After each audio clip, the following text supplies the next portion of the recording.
baby, my Valentine, yeah. Boy, now you're making my temperature rise. If you leave me, I go die. I swear, you are like the oxygen. Hi guys, my name is Nonima Dikela. Welcome to the Noni M podcast.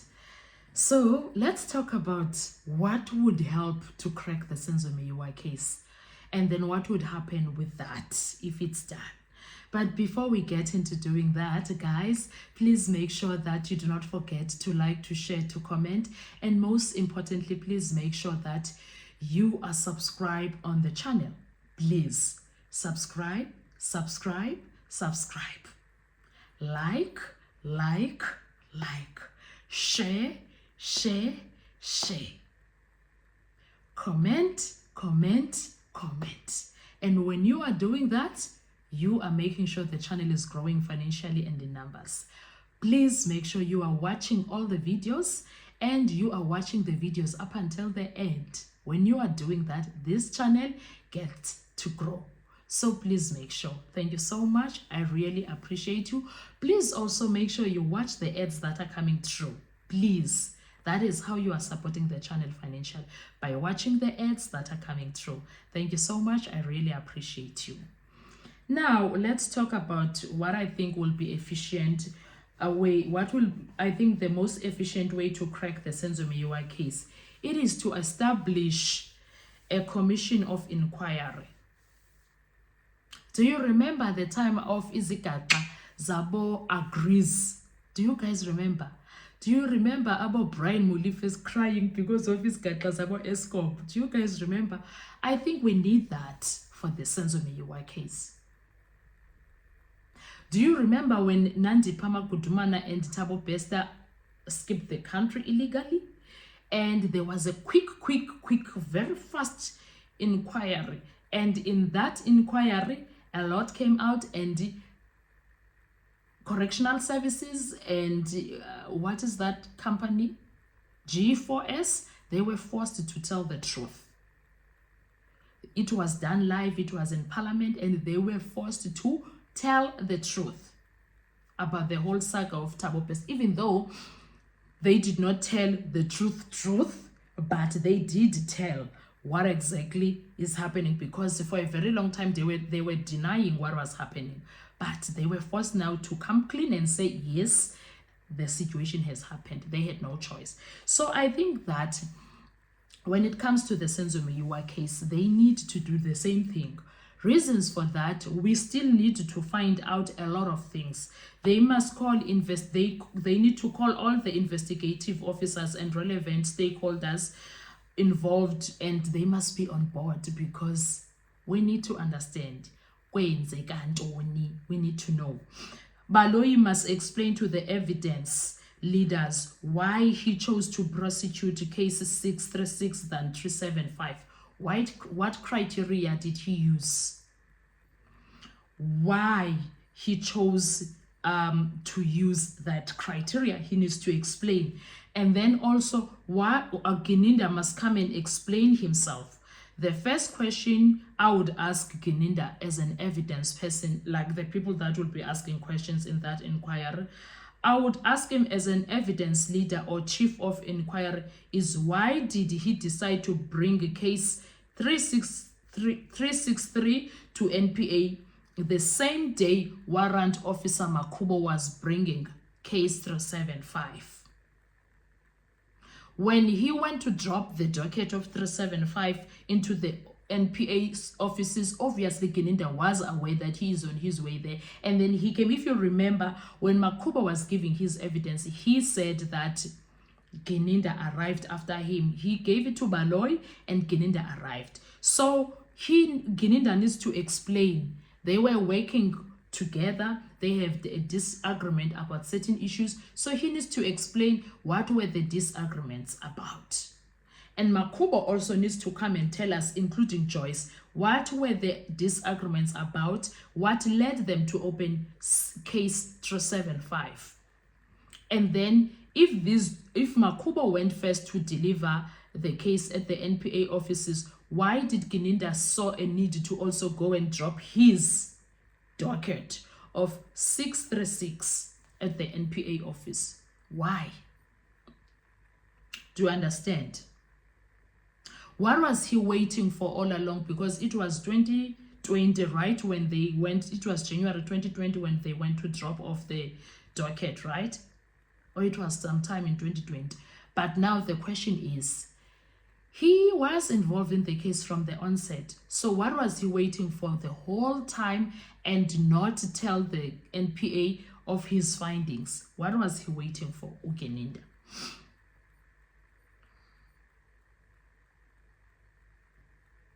And also he must tell us the concrete evidence that he has against the 5 accused. What is this concrete evidence that he has? That inquirer would need to ask Ugeninda to put up and tell us what exactly is the concrete evidence that he says he has. And what about the 6 adults who were with Senzo at that night of the ordeal and the tragedy? They owe us the truth, Geab. They owe us the truth, Geab. They must be subpoenaed to the Truth Commission. They must tell us and be extensively interrogated, because there's a lot of loopholes to the things that they say with their own mouth. Every time they are given an opportunity to speak, they come up with something new. It will sound the same, and then somewhere, boom, there is something brand new that someone says. And Warrant Officer Makube and Colonel J. Joyce Butelis should come and explain their side of the story. Advocate Chauke and Advocate Nzuke should be summoned too. We want to know, why was case 375 not prosecuted? They must explain those things. We need to know, why were the 2 dockets not merged to be prosecuted together simultaneously? Why they were not prosecuted together? They need to explain that. Why were they not merged? Why aren't we having a long list of people, 13 or 12 people that are arrested and are co-accused, or even 20 if there are police involved? Why it was not done like that? They need to explain to us, the NPA. The NPA owes us an explanation as a nation as to why was the case transferred from South Gauteng to North Gauteng jurisdiction. What was the criteria applied? Was it lawful what they did? Was it lawful what they did? How did they get to that idea? All police officers involved in the case must be called on board. They need to explain their involvement. Everyone, including the EMPD. They also owe us an explanation too. What business do they have with cases that involve SAPS? Okay, also, how far should they go when it comes to assisting SAPS? And then Chico Twala and General Sibia must appear before the commission. We want to know, what was their individual roles on the scene of the crime? What were they doing? It's a pity General Ndlovu passed on. He also needed to be there. Mabena also needed to be there, but he also passed on. Dr. Ivan Khoza must come and explain himself too. Who told him there were no intruders during the day of the commission of the crime? What he said to Senzo's brother, he needs to repeat it there and tell us who told him that. That is why I say about Chico, their section 205 was a need. It is a need. Because we would know who are the people who called. After he received calls from Kelly, after he received a call from his son, if he did receive a call from his son, and who did he call first? And yes, it's a pity that we can't hear what they said. About Chico. And the other person that will make it to that inquiry is Becky Kyle and Advocate Gerinel. Yes. They owe us an explanation too. What convinced them that the police have the right suspects at their disposal?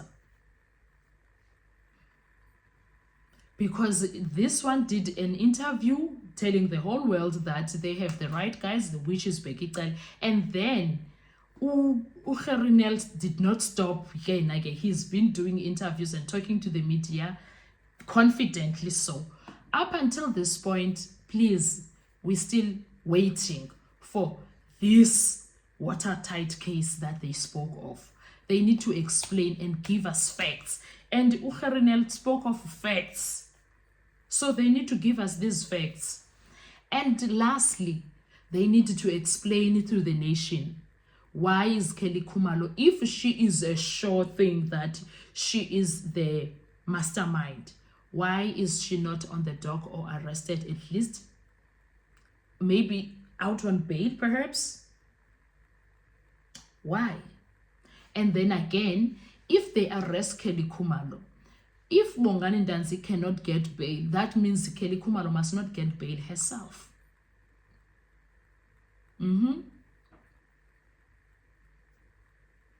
Yes, so we do need an inquiry when it comes to the Senzo Meyiwa case, so that we can uncover the truth. And then they call the people that were inside the house. Tumelo Madlala must explain, why did he call the Meyiwa family? Why is he denying the call that he made? Mr. Hlope must come and explain and tell us, what did Tumelo say to him? Sifiso Meyiwa, tell us, what did Tumelo say to you? And when did the story change exactly between the call that you guys got from Tumelo and the next time when you heard the story changing? How did they hear about the story changing? Those are the things that one needs to consider. Do you understand? So those are my submissions that I wish the inquiry can be done when it comes to this. Commission of inquiry can be done. And I think when the people in the house, the police that were involved, the investigators, come and explain, that's how fast we can get into knowing what exactly happened to that whole situation. Anyway, what are your thoughts? Let's talk on the comment section. Thank you so much. I'll see you on our next video. Bye-bye. To survive, I'll be